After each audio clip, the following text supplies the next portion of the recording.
Welcome back to the Pitchside Report. Chelsea, they had the real Jackson today. Manchester United face a club more on their level. Some extra points for you. Everton squeeze a point out finally, no Diddy. Depends on my mood, my vibe. Liverpool smoke Bournemouth. I think playing against us is never easy in my opinion. Newcastle lose to Fulham. Just make my day feel better. Arsenal and City's match went like this. And then you're doing a coward's move like that.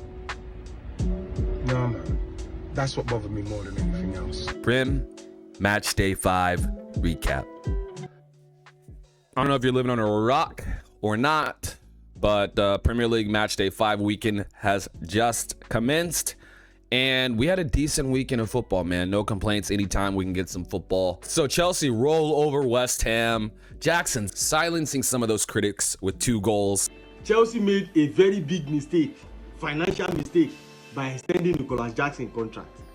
And 2 decent goals, I'll be that. They were missing Lavia and still cooked West Ham. So this is a good sign to see. Sancho got the start, didn't play the full game, but again, a decent display. And a shame that a team like Manchester United cannot use a player like this. Aiden was on his performance on the training. We didn't select him. Cole Palmer still cold. 3-0 by the 50th minute and the game was done. If you're a Chelsea supporter, I would be excited if I were you. What were your thoughts on the game? How do you think you guys played? And what are your thoughts on the upcoming games? Manchester United play a team more on their level. I'm going to score a lot of goals and do a lot of assists, so some extra points for you.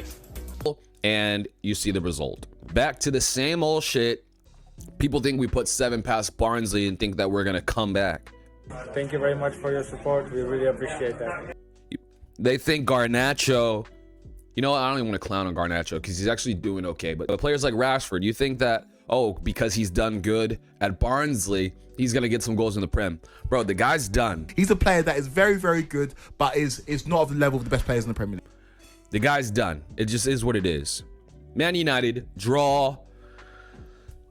Do you know the goal draw for Manchester United right now? 0. In football, it's a long way to go. And when you play in the quality we now deliver, the points will come, the goals will come, so then the points will come. I'm going to score a lot of goals and do a lot of assists, so some extra points for you. I don't see how people can think this is the player's fault overall. Ten Hag has no setup, no structure, doesn't help them with the build-up. He's got players playing out of position. Kobe Mainoo is a 10, basically. Or, I mean, even a winger. Maybe not the running up and down winger, but he wants to be in the attacking side. Coach doesn't see it. Continues to put Bruno in the attacking side. Oh, my God. Thank you very much for your support. We really appreciate that. And it's like, yo, just because Manchester United's attacking the whole game, you have to take into account what is Crystal Palace doing. Bro, they can't keep the ball. They literally were awful in their build-up play. No way. They barely could keep the ball at all. I mean, without being even pressured that much. Yet, Manchester United cannot take advantage. And people think that we were all over them. It's a joke, bro. It's a joke. The points will come, the goals will come. Don't get me wrong. There were a few chances that we could have scored. The Garnacho chance where Bruno played the through ball. I mean, come on. That was not an easy finish. Just the way he was running on that. Yeah, he could have wrapped it softer. You can say he could have done that. He should have done that. But not a difficult chance. Then Bruno hits the crossbar after that. And these are about our closest chances. Can someone tell me this? How is Bruno the captain?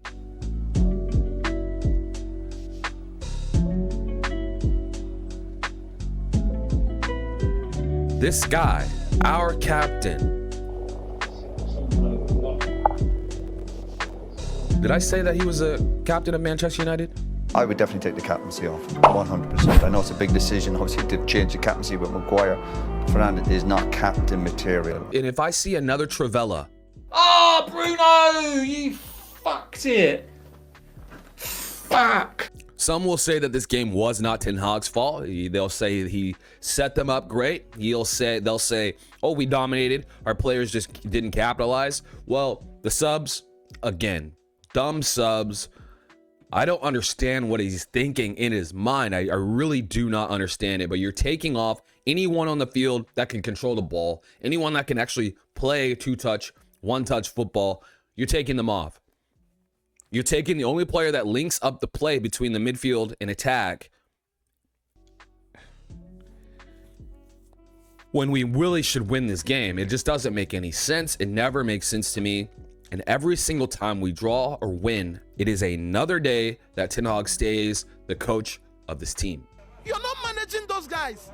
Another disappointing result, no surprise overall. Now, I did expect us to win the game, 1-0, 2-0, 2-1. But it is not surprising that we tie, especially coming after this last result where players are all high and mighty thinking that they're the shit when they played a team that was absolutely garbage, and then that's how they got the goal. So even then, we didn't have structure. That team couldn't play to save their lives. How far we've fallen.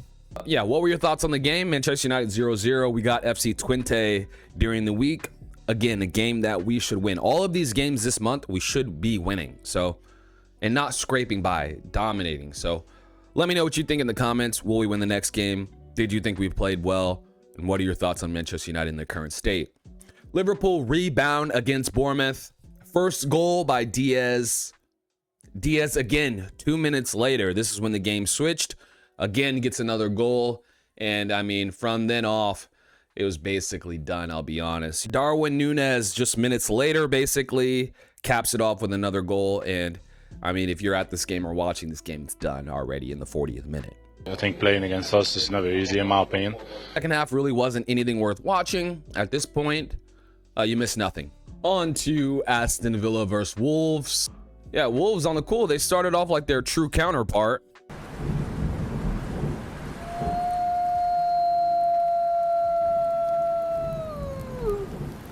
Cunha with the solid goal. Definitely a player I like watching. I think he's solid anytime he comes on, anytime he plays for them. He is a key player. Eventually, the moon went away and the dogs got put down. 73rd minute, we had a goal by Ollie Watkins. You know, he's not my favorite player, but hey, he gets the job done typically. So yeah, 73-minute equalizer. Scrappy one, but goal is a goal. Momentum change, another beautiful ball into the box, and Aston Villa went up 2 goals. Once this happened, pretty much the game was done overall. Wolves started to lose their fur, and then 93rd minute, Aston Villa, game done. Goal from Duran, and Emery keeps Aston Villa rolling. I mean, they're doing well. They are doing well. What position are they in currently? Look at that, third place. Long season ahead, but this is a manager, bro. I can't believe Arsenal slept on this guy. Absolutely incredible. Next is going to be Everton versus Leicester City. So yeah, Everton, they come close to holding for a win, but in the end, they do not have enough firepower, as always. And if I were an Everton supporter, I'd be a little nervous right now with the way our team plays. I mean, even when we're up, we just cannot hold firm against these teams that are in the Prem. So I don't know what to do. I don't know what you do if you're an Everton fan. Y'all got to get something in there, though. You got to get some players. But yeah, I mean, they got the first goal, you see, 12th minute. And then from there, they were holding again. You know, they were basically holding off, trying to hold for the win. And that probably wasn't the best idea because, yeah, they were not able to keep Leicester City at bay. And 73rd minute, Leicester City equalizes. After that game was pretty much done. Of course, you know, you can't watch all these damn games. But Everton fans, at least you have a point on the board now. Right. What place are you in?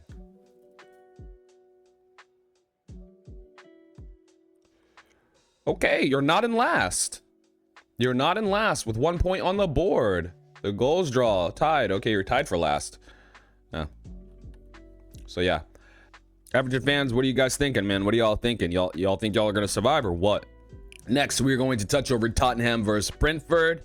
Hey, Brentford started this game early. Look at this. Look at this. Brian, 1 minute in. I think it was really 20 seconds, like 30 seconds. And yeah, it was a pretty beautiful goal. So they started off hot.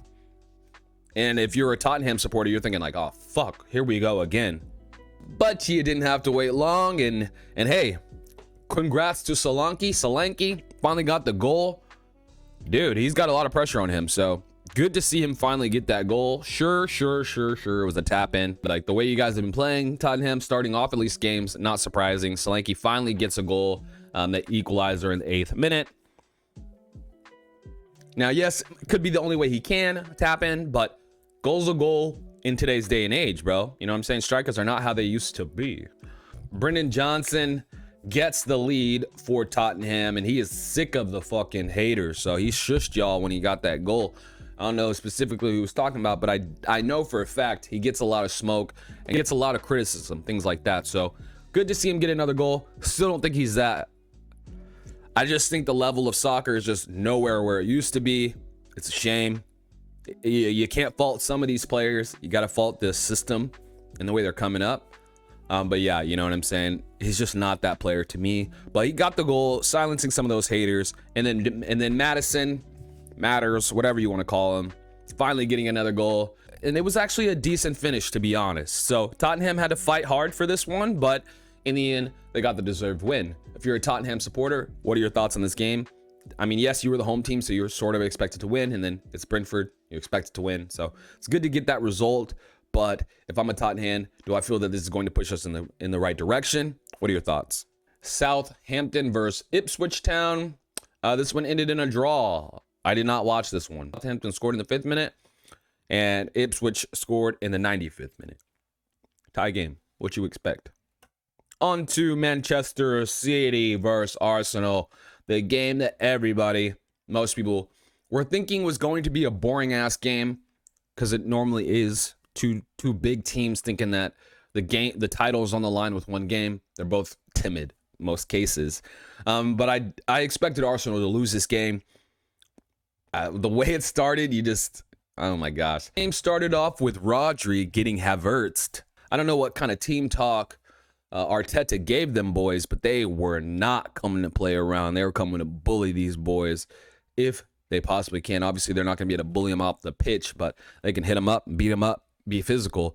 And that's what Arsenal came to do. And sad news, Rodri, he ended up coming off in the 10th minute very early with some type of knee injury. So not what you want to see. You want to see the best players on these teams playing. So hopefully he's able to come back sooner than later. City started off like as you would expect, just on them, dominating. I mean, the first 8 minutes, Haaland gets the through ball, makes it look easy, scores a goal, and you're thinking, damn, Arsenal finna get smoked.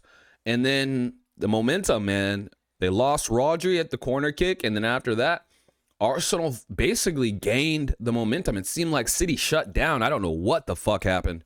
But yeah, the momentum was obliterated after the injury. And then Arsenal with the quick free kick afterwards. Some will say the ball was too ahead, but I mean, sometimes it is what it is when you play that early. When you try to play quick, you're able to get some of these things done without people really noticing or able to stop you before you can do it. So yeah, beautiful goal by Calafiori. Now, was he meaning to shoot that? Who knows, but beautiful goal at the end of the day. And overall, freaking entertaining game. This is one you did not want to look away from, at least the first half. And you'll understand what I mean when we keep going. Right before the first half, yeah, Michael Oliver, he owed City a yellow card or something for that first initial challenge that Havertz took. So Trossard, he just, again, Arsenal players with a lapse of concentration, not knowing if they have yellows or what, and kicks the ball away, gets a soft yellow, second yellow, red, you're off, get out of here. Second half, I swear, Arsenal just turned into a back nine and did not come out of their half. They literally, all 10 players on the field behind the ball. We don't care to score. No counterattacks, nothing. Now, yeah, you're down a man, but this just shows you the state of soccer. It's just, bro, the best teams, all they do is, like, you sit behind the ball and just defend the whole entire game to get you a result. And the crazy thing is they were trying to win. So they thought that they were going to get peppered the whole game and somehow come out with a win still. And that is not what I remember from Arsenal. And that is where I think the saddest part of this is. The best teams in the Prem, we used to see them dominate, play teams off the park, down a man or not. They came to win. And now teams like Arsenal, who are trying to compete with City, they're going there for draws. They're not going there for wins. And it's sad to see soccer where it's at currently. But it isn't surprising, you know what I mean? And at the end, City, they pull back another goal. John Stones getting it done. After Pep took a while to make the right substitutions, I would say. He didn't have any ball. He didn't have a lot of those players in there that can dribble past a player and create a situation. They thought they were going to pass through a freaking wall of 10 dudes. Like, very difficult to do. Very difficult to do. And it took them a long time, you know what I mean? And it took a set piece. So, second half was frustrating to watch just as a football supporter. And thank God Arsenal didn't win, because I swear if soccer goes this direction where it's just defend, we don't care to score, we get a goal, and then we defend the whole game, bro, it's going to go out the window. It shouldn't be like that. Best part of the game was going to be after this goal, though. Haaland. He likes fucking around with these people. Overall, not a way you like to see a team set up. The benefit of the doubt, he wants to keep his job. If he feels that playing this way will keep his job, fair enough. But terrible setup, terrible second half to watch, in my opinion, as far as just like one team had all the momentum and didn't want to do anything with it, and the other team just said, try to score. We're going to stay in our box the whole game. Good luck. It's a good result for both teams overall. I'm sure that Arsenal really, everyone expected City to win. So if this is what Arsenal has to do to get the results, hey, is what it is. What were your thoughts on the game? Let me know in the comments. Fulham versus Newcastle. Hey, man, surprising result here. Surprising result. Fulham, they came to play. And they started off hot. First goal within the first 5 minutes. And they truly kept rolling. I mean, at that point, 22nd minute, Smith Rowe got another goal. And at this point, you're thinking like, damn, Newcastle might struggle for this one. I'm thinking, damn, I'm definitely shocked at this moment, not expecting Newcastle to be down to Fulham. Newcastle, they do get one back right at the start of the second half. Manager's like, yo, stop fucking around. But it just ended up not being enough. And Fulham was able to capitalize. They got their third goal in the 92nd. Game done. Brighton versus Nottingham Forest. I'll be honest, this one I did not watch this game, but Brighton 2, Nottingham Forest 2. You would have expected Brighton to win, especially at home. But Nottingham Forest, they got some ballers on their team. So not a team to sleep on as far as like what teams you expect to go down or not. I would definitely say a solid result for a team like Nottingham Forest. And yeah, Brighton, they're going to wish they would have got this result, especially at home. But my people, this is the Pitchside Report. If you made it this far, I really appreciate you watching. We just talk on news, mainly soccer or football. And you name it, we try to explain it. So if you made it this far, I really appreciate you watching. Midweek, we have some more games, so I'll probably drop some more content then. But yeah, leave a like, subscribe if you're feeling the vibe, and I will catch you guys in the next episode. Pitchside Report later.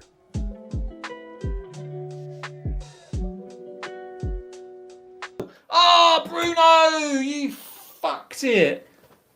Fuck.